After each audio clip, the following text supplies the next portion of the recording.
The big one for this year that everyone's getting excited about is the rumour that we're finally going to get a foldable iPhone. We've been talking about this for years. Samsung foldable phones have been getting better and better. Last year, Apple did release a new kind of model. It wasn't foldable though, it turned out to be the Air, which somewhat disappointed. So this year we're getting very excited about a phone that can close the gap between your phone and your iPad, and it's going to allow you to do all sorts of things that people need to do in the modern age. Second rumour we've heard is the Fold that's coming out in September is going to be called the Ultra, which is an original name if you don't count the other Ultra that is out. So Apple fans have been waiting for a foldable phone for quite a while. So they're getting that, potentially, but we hear that they might be losing their Face ID, their telephoto, the dynamic island, MagSafe, and there's only going to be 2 cameras. So what Apple's giving with one hand, they're taking away with the other. And in addition to the Fold Ultra, they're only going to be bringing out the Pro and the Pro Max, not the BAU version, which is, I'm sure, some sort of strategic sales initiative.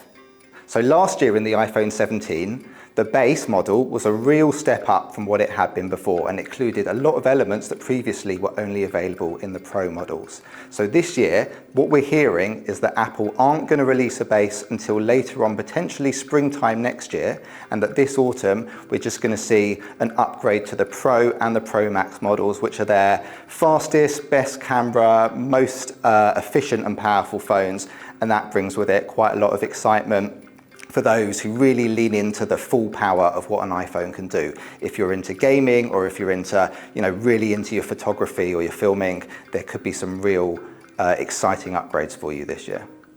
In terms of the technical aspects, one of the biggest rumours we're hearing around the Pro model this year is the upgrade to the camera that they're doing around the aperture. You may be asking, like I did, what that means. It's around controlling the lighting as if you were a professional photographer, as they can do with some of the top-end professional cameras. Now, is this going to be essential for the everyday user? Perhaps not. We've seen cameras getting better and better, especially with the zoom now that you can do on the Pro models. But with this, if you really are a keen photographer, it can really unlock your next level and you can use your phone. Given that we're expecting prices to go up, you will, in theory, be getting more bang for your buck, especially if you're a very keen photographer with what you can do in terms of using the latest Pro models, so rumours say. So iPhone might actually be making some technical changes to the camera, which is different for what they've done before. They are deciding to improve the variable aperture of the camera, which for anyone who knows what a variable aperture is, I imagine is going to be really cool. For the rest of us, I don't really hear that they're doing the kind of things that Samsung were doing, which is increasing the sensor size. So what are you doing there? I've heard that they're also going to be improving the battery size and performance of the 18 Pro and Pro Max, which means that the battery is going to be better and it's going to last longer, which is actually quite useful for people because it's really annoying when your battery dies. So doing it for the people, thanks iPhone. With all these great features though, it's still essential that the battery life actually lasts and that you can use your phone throughout the whole day without having to worry about charging it. Now, last year with the 17 Pro Max, the top end model, we did see real steps up in battery life and these were very well received across the industry and by consumers.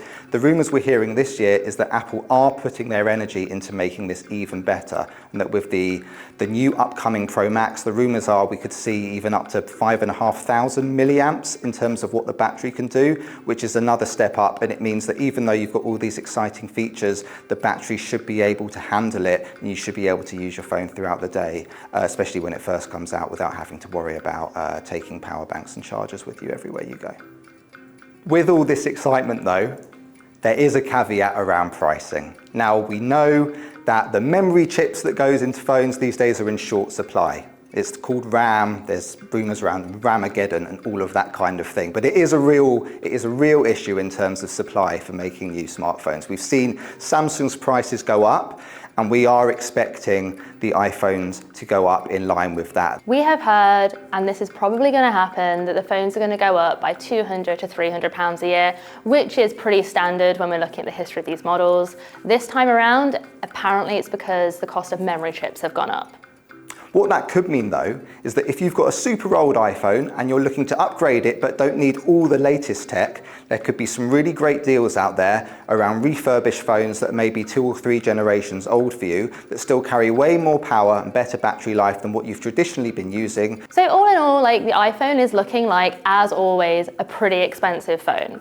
If you really want to go for that phone, that's great. But if you're thinking, I want a new phone, but I don't want to pay that for that, you could look at refurb, older models, all of which the prices will tend to probably go down at some point after the launch. To find out more about the upcoming iPhone and see the latest deals, come to uswitch.com.